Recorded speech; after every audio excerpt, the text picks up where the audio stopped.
विघ्न विनाशक ईश्वराने विघ्ने कशी दूर केली. आता शांत वातावरण निर्माण करण्यासाठी पिताश्री किंवा बाबा मौन करून कराचीतच राहू लागले. ओम मंडळीने सर्वांना हे स्पष्ट केले होते की ज्यांच्या पाशी वडील किंवा पालक यांची लेखी परवानगी असेल त्यांनाच सत्संगात येता येईल. तेव्हा ज्या आया बहिणी अशा प्रकारची लेखी परवानगी मिळाली होती त्याही आता कराचीत राहू लागल्या. कराचीत ओम बाबांनी सर्वांच्या राहण्याची खाण्याची व्यवस्था केली. तेथील छावणीत शांत वातावरण 5 छान छान बंगले घेतले होते. त्यांची पुढील प्रमाणे नावे ठेवण्यात आली होती. ओम निवास, बेबी भवन, बॉईज भवन, प्रेम भवन आणि राधा भवन. अगदी लहान वयांच्या मुलांना बेबी भवनात लौकिक विद्येबरोबर ईश्वर ज्ञानाची सुलभ रित्या देण्यात येत असे. स्त्रिया व पुरुषांची राहण्याची वेगवेगळी व्यवस्था करण्यात आली. कराचीत ओम मंडळीचा प्रभाव. कराचीत पूर्वीप्रमाणे दिनचर्या चालत होती. पहाटे 3:30 वाजता उठणे, शांत समाधी, ज्ञान मुरली वगैरे वगैरे सारे कार्यक्रम तसे चालू करण्यात आले होते. एके दिवशी बऱ्याच मुली बसमधून जात असताना रस्त्यात बस उलटून अपघात घडला. कित्येक जखमी झाल्या. काहींच्या शरीरातून रक्तही निघाले. काही लोकांना हा प्रकार पाहिला पण छोट्या छोट्या मुली मुळीच रडत नव्हत्या. कोणाच्याही तोंडावर दुःखाचे चिन्ह दिसत नव्हते. याचे मात्र त्यांना राहून राहून आश्चर्य वाटत होते. बसमध्ये अन्य कोणी असते तर रडण्या ओरडण्याचा आवाज ऐकू आला असता, परंतु येथे सर्वजण म्हणत होते की मी तर आत्मा आहे, मी शांत स्वरूप आहे. सर्वांना इस्पितळात नेण्यात आले. तेथे त्यांच्यावर मालपट्टी करण्यात आली. ज्यांना जास्त जखम झाली होती त्यांना तेथे दाखल करण्यात आले. पण इस्पितळातील डॉक्टर्स, नर्सेस इत्यादी सर्व मुलींची मानसिक अवस्था पाहून फार आश्चर्य वाटले, कारण दुःखाचे कसलेच प्रदर्शन त्या करीत नव्हत्या. एक मुलगी अपघाताची खबर देण्यासाठी बाबांकडे गेली. बाबांनी जेव्हा ते ऐकले तेव्हा त्यांच्या चेहऱ्यावर दुःख व चिंतेचे चिन्ह उमटले नाही. ते म्हणाले, मुली, व्हायचे ते झाले, चल मी इस्पितळात येतो. प्रथम बाबा अपघाताच्या जागी गेले, नंतर ते इस्पितळात आले. आपल्या स्मिताने, मधुर दृष्टीने आणि गोड बोलण्याने त्यांनी सर्वांना आनंदित केले. बाबा सर्व मुली शांत, सहनशील आणि आत्मनिष्ठ असल्याने पाहून समाधान वाटले. ही बातमी वर्तमानपत्रातही छापून आली आणि लोकातही चर्चा झाली की येथील छोटी छोटी मुलीही आत्मनिष्ठते, स्थिर आणि सहनशील असून त्यांची धारणा मोठी उच्च आहे. आता हैदराबाद येथील ज्ञानपिपासू बायका मुलींना बाबांची अनुपस्थिती सहन होईना. त्या ज्ञान व ज्ञानदाताच्या आठवणीने व्याकुळ झाल्या. घरातील लोकांच्या बंधनात पडल्या.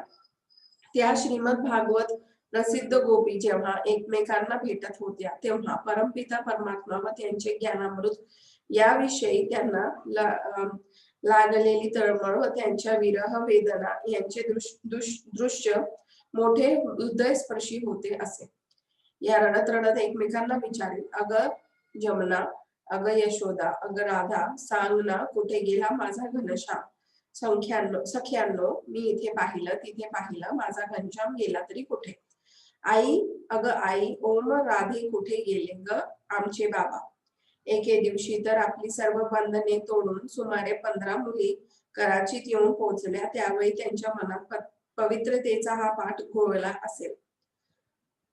नवनवतीच्या आगळ्या कुमारिका आम्ही ब्रह्मचारिणी, अल्लड बालपण न्यारे आमचे कुमारिका, आम्ही ब्रह्मचारिणी, न काम न क्रोध, सरळ मनाच्या ज्ञान वेड्या आम्ही, न लाभ न मोह कशाचा आमचा सारख्या आम्ही, ब्रह्मज्ञान भाषा आमची नित्य आम्ही बोलतो, होविनी योगी ज्ञान अविनाशी सर्वांना सांगतो.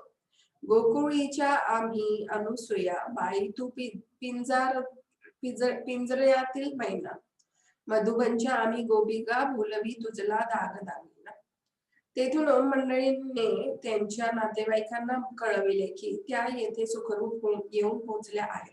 आपण यांची काळजी करू नका.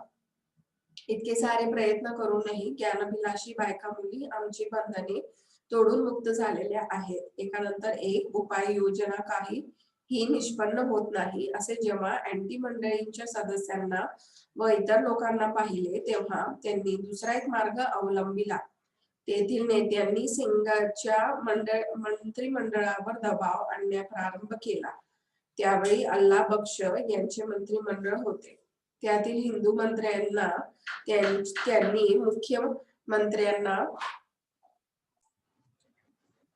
अशी धमकी देण्यास भाग पाडले की ओम मंडळींवर जर त्यांनी बंदी घातली नाही तर आम्ही राजीनामे देऊ, त्यांचे मंत्रिमंडळ धोक्यात आणू. एवढे करून ते थांबले नाही. त्यांनी काही वयात आलेल्या बायकांना व वयात आलेल्या सर्व मुलींना परत घरी नेऊन त्यांच्यावर अधिकच अत्याचार करण्यास सुरुवात केली. या अत्याचारांची मजल इथवर गेली की विरह आणि छळ सहन करता करता एका मुलीचा मृत्यूही घडून आला.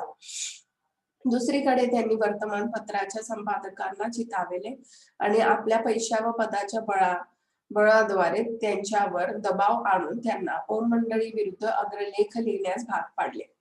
तिसरीकडे त्यांनी गुंड लोकांना चिथावणी दिली की जेथे म्हणून ओम मंडळीच्या बायका मुली दिसतील तेथे त्यांनी अपमान करावा, तसेच त्यांच्या विरुद्ध आरडाओरडा करावा. चौथीकडे त्यांनी काही लोकांना सांगून न्यायालयात वैवाहिक हक्कासाठी खटलेही दाखल केले. एकदा एका खटल्या बाबतीत ओम मंडळीच्या व्यवस्थापक समितीच्या प्रमुख ओम राधेजी यांना न्यायालयात साक्षीदार म्हणून बोलाविण्यात आले. कारण बायका मुलींच्या या ईश्वरी ज्ञान यज्ञाचा सांभाळ करण्यासाठी तर दिव्य गुणांची मूर्ती ओम राधेजी याच निमित्त होत्या. लोकांना वाटले की न्यायालयात ओम राधेजींना उलटे सुलटे प्रश्न केले जातील आणि त्यावरून आपण या संस्थेला बदनाम करू, परंतु झाले उलटेच. त्यावेळेच्या न्यायालयातील विचित्र दृश्य आणि त्या न्यायाधीशांबरोबर झालेली प्रश्नोत्तरे याचा उल्लेख सध्याच्या प्रजापती ब्रह्मकुमारी ईश्वरीय विश्वविद्यालयाच्या प्रमुख प्रशासिका ब्रह्मकुमारी प्रकाशमणीजी यांनी पुढील प्रकारे केला आहे. न्यायालयात कौतुक. ओम राधेजींच्यावर बरोबर आम्हा अन्य 5 बहिणींनाही न्यायालयात जाण्याची परवानगी मिळाली होती. आम्ही कराचीहून हैदराबाद येथील त्या न्यायालयात आलो होतो. न्यायालयात लोकांनी खचून भरले होते. त्यात बरेच मुसलमान लोकही होते. तेथे पोलीस इन्स्पेक्टर वगैरे हजर होते. जेव्हा आमची मोटार गाडी न्यायालयाबाहेर येऊन उभी राहिली तेव्हा गर्दी काबूत ठेवण्यासाठी बराच पोलीस बंदोबस्त ठेवण्यात आला होता. ओम राधेजी बरोबर आम्हा 5 ईश्वरी बहिणींनी जेव्हा न्यायालयात प्रवेश केला तेव्हा त्या सारा जनसमुदाय उत्सुकतेने आमच्याकडे पाहत होता. असे वाटत होते की आज सारे शहर येथे लोटले आहे. आम्ही साऱ्या जणी अगदी निर्भय अवस्थेत होतो, कारण हे जग म्हणजे एका हार जीत खेळ असून त्यात एकाच विजय व दुसऱ्याची हार ही होणारच याचे ज्ञान आम्हास मिळाले होते. तेव्हा जणू काय आम्ही खेळ पाहण्यास आलो आहोत या स्थितीत आम्ही होतो. बाबांद्वारे मिळालेले इतके उच्च ज्ञान आम्हापाशी असताना आम्ही भ्यावयाचे ते काय म्हणून. तसेच कोणाबद्दल संकोच ना भय वाटावे असा कोणताच वाईटपणा आमच्या मनात नव्हता. न्यायालयात सर्वत्र शांतता पसरली होती. न्यायाधीश आपल्या आसनावर बसले होते. आम्हा 5 बहिणींनाही बसण्यास खुर्च्या देण्यात आल्या होत्या. नंतर ओम राधेजींना साक्षीद्वारांच्या पिंजऱ्यात येण्यासाठी सांगण्यात आले. ओम राधेजींचे व्यक्तिमत्व त्यावेळेस एका शक्तीसारखे भासत होते. पांढऱ्या शुभ्र वस्त्रात सौम्य स्वभावाच्या त्या एका देवीसारख्या दिसत होत्या. जणू काय आकाशातून उतरून तेथे आल्या आहेत. ओम राधेजी पिंजऱ्यात उभ्या राहतच न्यायाधीशांनी म्हटले, न्यायाधीश, प्रथम गीतेवर हात ठेवून शपथ घ्या की आपण खरे तेच सांगणार. ओम राधे, काय शपथ घेऊ, काय बोलू. न्यायाधीश, गीता हातात घेऊन आपण म्हणा की ईश्वराला सर्व ठिकाणी हजर असलेला पाहून मी जे काही सांगेल ते खरेच सांगेल. ओम राधे, न्यायाधीश महाराज, मी या माझ्या डोळ्यांनी आपणास हजर असलेले पाहत आहे. ईश्वराला काही मी या डोळ्यांनी पाहू शकत नाही. तेव्हा ईश्वराला सर्वत्र हजर असलेला मी पाहत आहे अशी खोटी शपथ मी कशी घेऊ? आपण आत्मा आहात आणि त्या आत्म्यालाच मी न्यायाधीशाच्या रूपात पाहत आहे. म्हणून आपण म्हणाल तर मी अशी शपथ घेऊ शकेल की आपल्या आत्म्यात न्यायाधीशाच्या रूपात हजर असल्याचे पाहून मी जे काही सांगेल ते खरेच सांगेल. हे विचित्र उत्तर ऐकून न्यायालयात बसलेल्या लोकांना फार आश्चर्य वाटले आणि कित्येक तर हसू लागले. काहींनी तर टाळ्याही वाजवल्या. कोणी तर बोलत होते, ओम राधेंनी अगदी बरोबर सांगितले आहे. न्यायाधीश महाराज थोडेसे नाराज झाले आणि ऑर्डर ऑर्डर असे ओरडूला त्यांनी सर्वांना चूप केल्या. न्यायाधीश ओम राधेजींकडे पाहून म्हणाले, मी थोडाच कोणी ईश्वर आहे की आपण माझी शपथ घ्यावी? ईश्वराच्या नावाने शपथ घेणे हा न्यायालयाचा नियम आहे. मी हा नियम तोडू शकत नाही. ओम राधेंनी नम्रतेने म्हटले, महाराज खरे सांग असे तर आपण स्वतः म्हणत आहात. तेव्हा विचार करा की जर मी ईश्वराला येथे हजर नसल्याचे पाहत आहे, उलट आज प्रत्येकाच्या मनात काम क्रोध मनोविकाराचे भरलेले आहे, तर मग मी खोटी शपथ कशी घेऊ?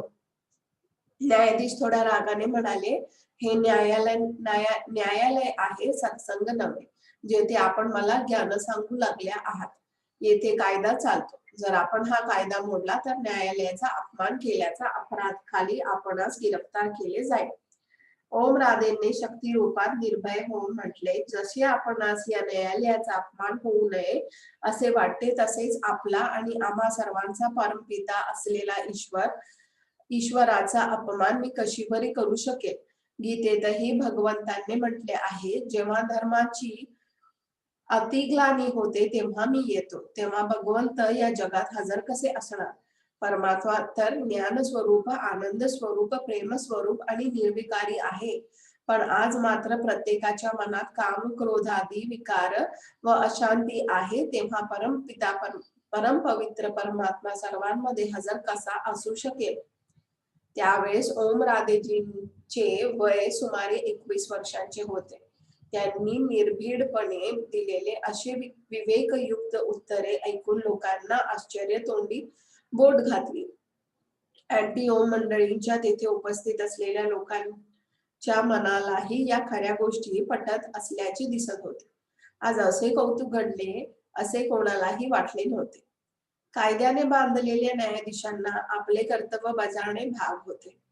आपले म्हणणे बिनतोंडपणे ओम राधेजींनी खोडून काढल्याने त्यांना पुढे काय करावे हे कळेना. म्हणून ते जरा खालच्या आवाजात म्हणाले, काहीही असो, कायद्याचे पालन आपण करावेच लागेल. तेव्हा शक्ती रूपा ओम राधेजी म्हणाल्या, महाराज कोणत्याही परिस्थितीत मी खोटी शपथ घेऊ शकणार नाही. न्यायाधीशांना पुन्हा एकदा म्हटले, पहा, आपण आणखी एक संधी देतो, विचार करा. आता तरी शपथ घ्या, त्यानंतर मी साक्षीला सुरुवात करेल.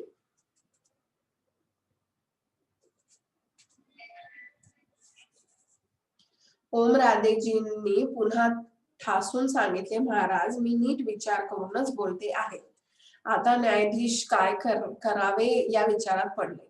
ओम राधेजींना घाबरविण्यासाठी त्यांनी हजर असलेल्या पोलीस अधिकाऱ्यास त्यांच्या हातात बेड्या घालण्यास फार पावले. पोलीस कर्मचारी बेड्या घेऊन पुढे येऊ लागले, पण ओम राधेजी हसत निर्भयपणे उभ्या राहिल्या. पुढे काय होईल हे सर्व लोक मोठ्या उत्सुकतेने पाहू लागले. त्यांना वाटले आता कदाचित ओम राधेजींच्या हातात बेड्या पडतील. इतक्यात न्यायाधीशांनी पोलिसांना आज्ञा केली, थांबा थांबा. पोलीस बेड्या घेऊन मागे हटले. उपस्थित लोकांपैकी कित्येकांना पुन्हा टाळ्या वाजवल्या. शेवटी न्यायाधीशांनी अशा प्रकारची शपथ घेण्यास आग्रह सोडून दिला. परमपिता परमात्म्याने कौरवांच्या भरसभेत द्रौपदीची लाज राखली. आता त्यांनी दुसरे प्रश्न विचारण्यास आरंभ केला. न्यायाधीश, आता सांगा की आपण सर्व इतके रोखले असतानाही घरदार सोडून दादांपाशी का आलात? ओम राधे, महाराज आपण कधी श्रीमद भागवत वाचले आहे काय? जेव्हा भगवान मुरली वाजवितात तेव्हा गोपी त्या मुरली मागे का धावत होत्या? तेव्हा त्यांच्यावर खटला का भरण्यात आला नाही? ती तर हीच ज्ञान मुरली होती. आताही त्याच मुरलीच्या आम्ही सदा अभिलाषी आहोत. महाराज, जेव्हा कोणी पुरुष संन्यास घेऊन घरदार सोडून जातात तेव्हा त्यांच्यावर खटला का बरं भरण्यात येत नाही? त्यांना हा प्रश्न का विचारला जात नाही? ईश्वराला स्त्री व पुरुष एक समान आहे. आता त्यानेच आम्हा बायकांना ज्ञानाचा कलश दिला आहे. तेव्हा आता जर आम्हा बायकांना पवित्रता व ईश्वरीय ज्ञानाची संधी मिळाली आहे, आम्ही बायका ज्ञान आणि पवित्रतेचे जीवन प्राप्त करण्यासाठी सत्संगात जात आहोत, तर आम्हास हा प्रश्न का विचारला जात आहे? महाराज, ज्ञानामृत पिण्याच्या कार्यात सगळ्या सोयऱ्यांकडून आमच्या मार्गात जे अडथळे निर्माण करण्यात येत आहे, तसेच ते बायका मुलींवर जे अमानुष अत्याचार करीत आहेत, त्यांचा हा परिणाम आहे.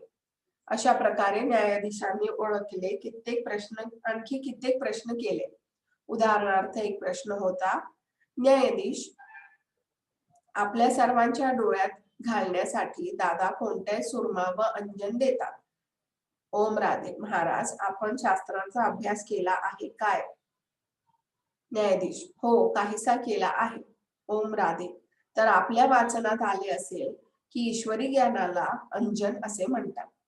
एक पदही आहे, ज्ञान अंजन गुरु दिया, अज्ञान अंधेर विनाश. जेव्हा परम सद्गुरु परमपिता परमात्मा ज्ञान देतो तेव्हा आमच्या अज्ञान अंधकार नाहीसा होतो. तर तेच ज्ञान अंजन आता आम्हास परमपिता परमात्मा देत आहे आणि तेच आम्ही इतरांनाही देतो. न्यायाधीश, दादांना किती मुले आहेत? ओम राधे. महाराज, आम्ही काही दादांच्या शरीराकडे पाहत नाही. आम्ही दिव्य चक्षुद्वारे त्यांच्या शरीरात प्रवेश केलेल्या परमपिता परमात्म्याला पाहतो. आता आपणच सांगा की ईश्वराला किती मुले आहेत? कोणी माणूस पूर्णपणे मोजू शकले काय? ईश्वर तर त्रैलोक्यनाथ आहे, सर्व त्याचीच मुले आहेत. केवळ आम्हीच त्यांची मुली आहोत, पण आपणही त्यांची संतान आहात. न्यायाधीश हे सर्व उत्तरे शांतपणे ऐकत होते आणि लिहत होते. ओम राधेजी ही साक्षीदाराच्या पिंजऱ्यातून बाहेर पडून आमच्या पाशी आल्या. लोकांनी पुन्हा एकदा टाळ्या वाजविल्या. निरनिराळ्या वर्तमानपत्रांचे बातमीदारही न्यायालयात बसून होते. त्यांनी सर्व प्रश्नोत्तर लिहून घेतली होती. न्यायाधीशांचा निरोप घेऊन आम्ही बाहेर पडलो. दुसऱ्या दिवशी सकाळी कराचीला परतून आम्ही सारे वृत्त बाबांना ऐकविले, पण त्यांना वर्तमानपत्रांद्वारे आधीच सर्व काही कळले होते. ते शांत, साक्षी व निश्चिंत अवस्थेत होते. आता कराचीत बायका, मुली आणि परिवार ज्ञानामृताद्वारे आपले जीवन श्रेष्ठ करीत होते, पण तेथे जाऊनही लोकांनी विरोध करण्याचे काही सोडले नाही. त्यांनी तेथील साधू टी.एल. वासवानींनाही चिथावून आपल्याकडे वळविले. या बाबतीत ब्रह्मकुमारी चंद्रमणीजी म्हणतात,